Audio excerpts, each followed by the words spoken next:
எல்லோருக்கும் என்ற நன்றி கலந்த வணக்கம். ஐயா! இருமல் தாங்கவே முடியலைங்க ஐயா!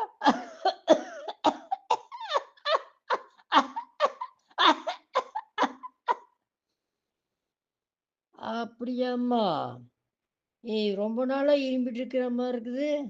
ஆமாய்யா, ஒரு 9 மாசமா இரும்பிட்டு இருக்கிறேங்க ஐயா. 9 மாசம் இருமுனா தான் அது வியாதி. இருமல் வரும். நம்ம உடம்பு இயற்கையாவே அந்த சளிய, அந்த இருக்கிற அழுக்க, நுரையீரல் அழுக்க வெளியேத்துறதுக்கு இருமல் வரும்.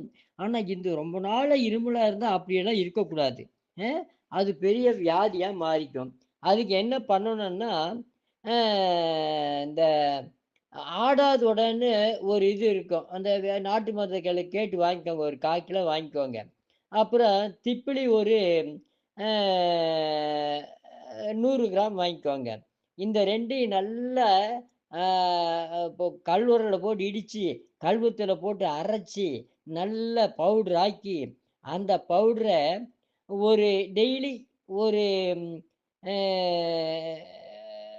ஒரு 2 சிட்டிகை எடுத்து 2 3 டம்ளர் தண்ணீல போட்டு நல்லா கொதிக்க வச்சு, காலையில 1 டம்ளரு, மத்தியானம் 1 டம்ளரு, சாயந்தரம் 1 டம்ளர். இந்த கஷாயத்த குடிச்சிட்டு வாங்க, சரியா போகும். இது கூட மூச்சு பயிற்சி நான் சொன்னேன்ல, நாடி சுத்தி பிராணாயாமம், அந்த முத்திரையில லிங்க முத்திரை வச்சுட்டு வாங்களேன், இருமல் எல்லாம் ஓ இவ்வளவு நாள் இருமிட்டு இருக்கீங்கல்ல, 1 வருஷமா இருமுறீங்கல்ல, அதெல்லாம் சரியா போகும். செய்து நல்வாழ்வு வாழ்க! வாழ்க, வளர்க, உயர்க! நன்றி, வணக்கம்.